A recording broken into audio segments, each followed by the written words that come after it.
अस्सलाम वालेकुम व्यूवर्स, क्या हाल है आप सबके।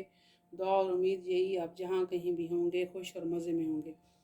तो मैं आज आपसे शेयर करने लगी हूँ खुबानी की चटनी। ये मेरे पास आधा किलो खुबानी है। मैंने अच्छी तरह धो के और 3 से 4 घंटे भिगो भिगो दी हैं। अब ये भीगी हुई खुबानी है, आधा किलो तकरीबन ये खुबानी है और आधा किलो इसमें चीनी जाएगी। और इसमें ये हाफ़ टी स्पून है इसमें फूड और हाफ़ टी स्पून ही है, ये हाफ़ टी स्पून इसमें फूड कलर है और बिल्कुल 2 चुटकी इसमें काला नमक है और हाफ़ टी स्पून इसमें काली मिर्चें हैं। अब कुछ लोग इसमें ज़ीरा भी इस्तेमाल करते हैं। मेरे बच्चे जो कि नहीं खाते तो मैं नहीं डालती। आप अगर डालना चाहें तो ज़ीरा डाल सकते हैं। तो मैं ये अपने इस पानी के साथ ही पकने के लिए रख दूँगी। बस थोड़ी सी खुबानी ऊपर से हटा के डालूँगी कि नीचे रेत वगैरह ना हो।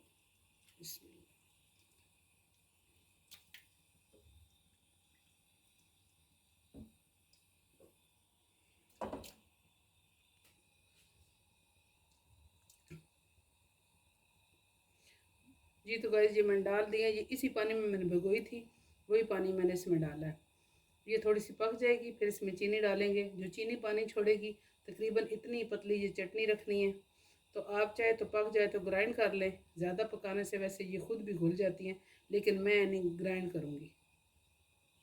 जी तो गाइस, ये इसमें इतना पानी रह गया। अब ये इसमें थोड़े से ये फूड कलर और नमक भी डाल देती हूँ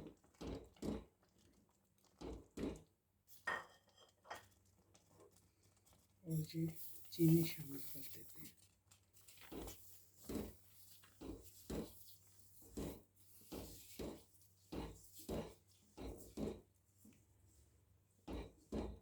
अब चीनी अपना पानी छोड़ेगी। तकरीबन हमें उतनी ही पतली चटनी चाहिए। फिर इंशाल्लाह इमली की चटनी भी बनाएंगे। आगे रमज़ान आ रहा है तो ये तमाम चटनी हम तैयार करके रख लेंगे।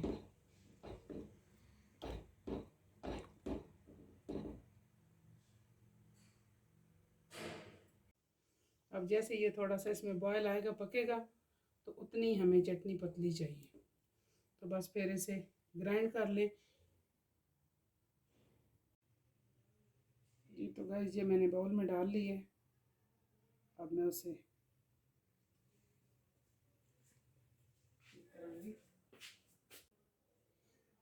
तो गाइस ये तैयार हो गई है। इतनी हमने ये पतली रखनी है। अब इसे मैं इस ब्लेंडर से ना ब्लेंड करूँगी।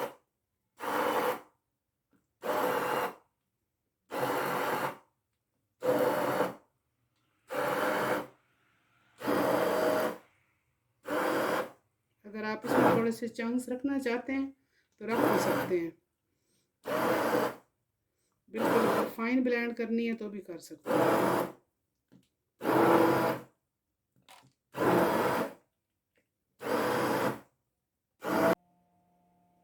जी तो गाइस, ये इतनी पतली है।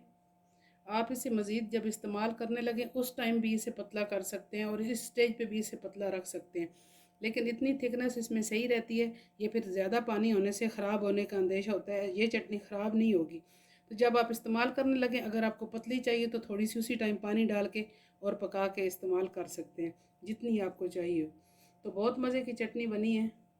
आगे रमज़ान में बहुत ये काम आने वाली है।